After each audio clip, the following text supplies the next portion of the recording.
lahat, ako nga pala si Mr. Rick Bernardo. Welcome na naman po sa aking YouTube channel. Muli po maraming salamat po sa lahat po na nag-like, nag-share, nag-comment at nag-subscribe sa aking channel at patuloy po nanonood ng lahat ng video na aking ginagawa. Pakipindot na rin po ang notification bell para lagi po kayong updated sa lahat ng video na aking gagawin. So, ito na po yung part 2 ng ating tinatawag na time delay on na dinemonstrate ko sa part 1 na gumamit ako ng digital timer at ginamitan ko ng relay na ang ilo-load ko lang o iniload ko ay aircon o rep para hindi ito masira, lalong-lalo na kung nagluluko ang kuryente natin o panay ang brownout o mismo yung ating electric provider ay nagkaroon sila ng problema. So, or may ginagawa sila. So, this time, ang part 2 natin ay time delay on pa rin, pero timer off. So, ibig sabihin, pag na-execute na ng timer natin yung kanyang function, so, automatic siyang mamamatay. At ito ay pwede na rin nating tanggalin kasi nagawa niya na yung function niya. Pero kapag muli mong sininde, hindi siya tatakbo dahil nga wala yung timer. Kailangan ibabalik mo. So, ibig sabihin nito ay patutunayan ko lang sa inyo na kapag na-execute na ng timer yung kanyang function, na set na natin yung tamang oras o minutes, so sisindi siya at pag nagawa niya na yung function niya, kusa na siyang mawawala ng power. Para within 24 hours, patay siya.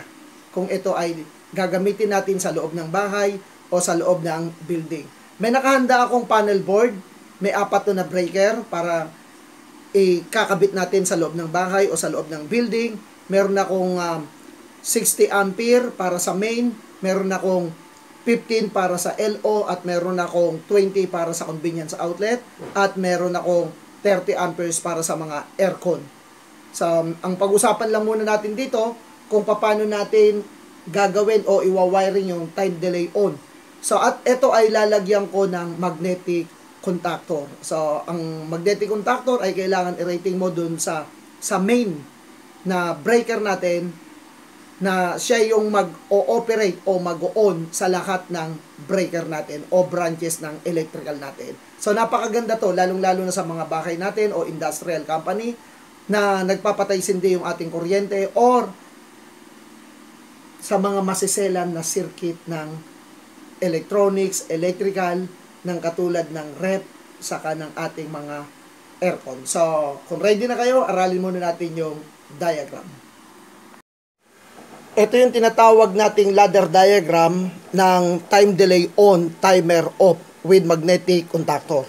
So, ito yung ladder diagram natin. So, meron tayong line 1 at merong circuit breaker. Sa kabila naman ay line 2, merong circuit breaker. Papasok sa normally close ng ating magnetic contactor para dun sa ating 2 ng ating timer. At line 1 para sa number 7 at nakakonekta yung dalawang terminal ng 8 ng normally close ng 8.5 saka ng 8.6 at may kakaroon tayo ng maintaining contact para kapag na-execute na ng timer natin, ma-open to, ito naman ay magko-close, dadaan yung kuryente papunta kay A1, andito naman yung line 2. So, naglagay lang tayo ng indicator dito at pwede rin tayo maglagay ng kulay red na indicator.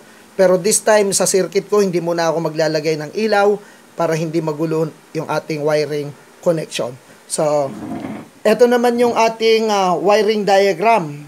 Meron tayong panel board, meron tayong 60 ampere, 15 ampere lighting outlet, 30 amperes para sa ACU or SPO, at meron tayong 20 amperes para sa convenience outlet. Ito naman yung ating timer. So, yung line 1 natin ay dumiretso na dito sa normally open, so didiretso sa main breaker natin. At meron tayo dun sa taas pa na main breaker, itong pinaka-main natin. Sa panel board natin, meron din to. Okay, so then, line 2 natin, pupunta ulit dun sa normally open para ma-supplyan yung line 2 ng ating breaker. Then, of course, yung ating line 2, pupunta sa normally close. So, pupunta ngayon sa pin number 2 ng ating timer para masupplyan. Si line 1 naman ay dumiretso papunta sa 7 and 8. Si 8 ngayon ay kokontak yan kay 8.6 sa normally open at close naman si 8.5. After time setting, si 8.5 ay pupunta kay 8.6 naman. At ito yung ating maintaining contact para once na tinanggal na natin yung ating timer, ay dito dadaan yung kuryente kasi ma-open tong close na to. Ito naman yung magko-close. Dito mismo dadaan yung kuryente natin para masupplyan si A1. So, ayun, doon ang galing yan, no? Saan line 1 natin. Dumiretso, papunta dito, ayun, maintaining contact, tapos nag-tap sa ating A1. So, naglagay lang ako ng indicator dito. So, para pag nag-close to, iilaw to. So, line 1, line 2, at yung green naman natin ay coil to coil lang ng ating contactor. So, kung ready na naman tayo, pumaling na tayo dito sa actual natin. So, ito na yung wiring natin, ang kabuuan. So, ayun yung linya natin at meron akong breaker dito. Pwede kasi itong gamitin sa 3-phase, pwede rin gamitin sa single phase. Although nandito ako sa bahay, naka single phase ako, kaya nilagay ko lang yung line 1 at line 2. So, ito yung line 1, ito yung line 2. So, ito yung magnetic contactor at dumiretso ngayon yung normally open saka line 1 saka line 2 dumiretso papunta dito sa main natin. So, alam ko meron na tayong idea dito sa breaker natin. So, ito yung 20 ampere natin dumiretso sa ating electric pan. So, ayan muna ang niload ko. At ito naman yung para sa aircon natin, niload ko naman itong compressor. Kaya isipin natin, yung buong aircon ay nakasaksak dito sa 30 amperes. At 15 amperes naman ay nakasaksak para dun sa lighting outlet natin. So, siyempre, ito yung ating timer. So, ito yung pin number 1, pin number 2. So, pumunta ngayon sa normally closed, dumiretso, tapos pumunta sa line 2. Nagkaroon ng jumper dito sa 7 kasi yung 7 natin ay susuplayan natin yan, pero si 7 ay naka-jumper kay 8 para mabigyan ng supply ngayon yung ating 6 at pupunta kay A1. Ito naman yung normally open ko, ito yung ginamit ko na maintaining contact. Ayan. So, kaya kung ready na kayo, i-on na natin to para makita natin. So, ang time setting na inilagay ko dito ay nasa 10 seconds. So, kaya tignan natin kung paano natin pagsasabay-sabayin ang load natin nagagana. Okay, so, ready tayo. 1, 2, 3, 4, 5, 6, 7, 8. Naka-on lahat yung breaker ko. Ayun. At yung electric pan natin ay gumana na. Ayun yung electric pan natin. Ayun yung ilaw natin. Ito yung ating compressor. Ito yung electric pan natin.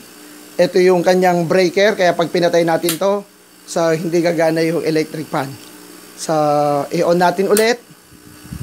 Ito naman yung lighting outlet natin sa ilaw. Patayin ko to para wala yung ilaw. At ito naman yung para sa compressor natin. So, in case na mag-brown out, ibig sabihin, hindi natin nahugot lahat yung ating appliances sa loob ng bahay o sa loob ng kumpanya at biglang sumindi yung ilaw na merong tendency na masira yung ating mga appliances.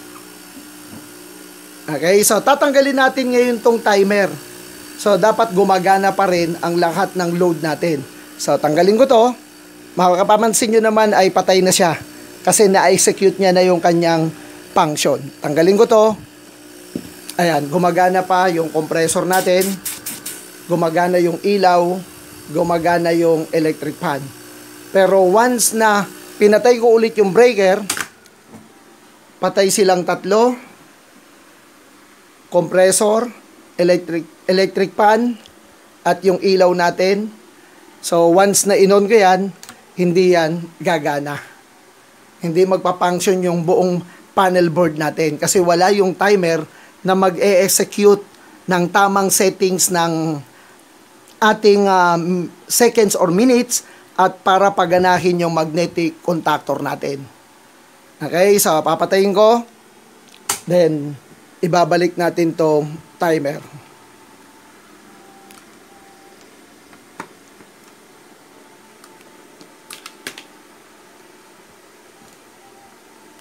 On natin ulit.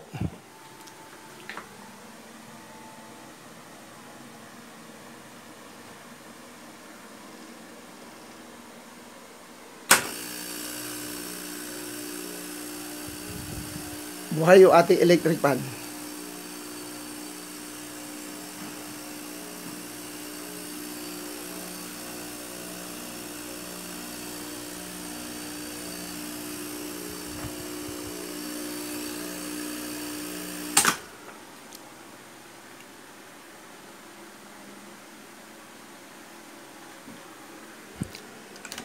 On ulit natin.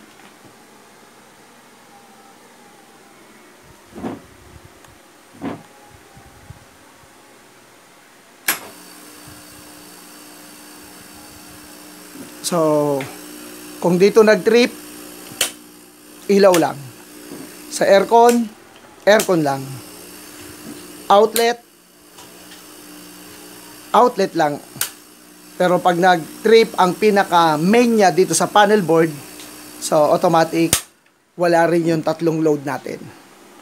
Pero ang pinaka main natin, nakasama yung ating magnetic contactor, ay isang circuito to. Pwede natin itong ilagay sa isang panel board.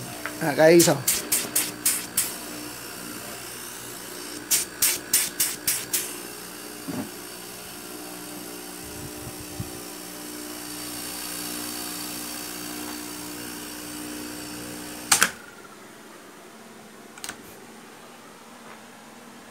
pwede nyo naman baguhin yung time settings na ito.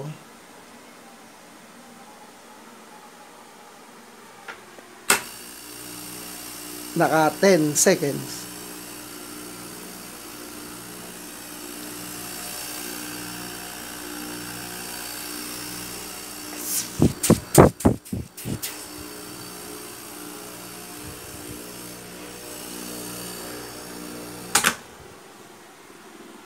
Natapos na naman tayo ng isang laboratory na tinatawag nating time delay on, timer off. Para pag tinanggal yung ating timer, nagpa-function pa yung buong circuito natin. So, ibig sabihin, pag nagawa niya na yung function niya, automatic wala na siyang power para hindi masira kagad yung ating digital timer. Muli po, maraming salamat po sa inyong lahat. Mag-ingat po tayo lagi-lagi. Salamat po ulit sa inyong lahat.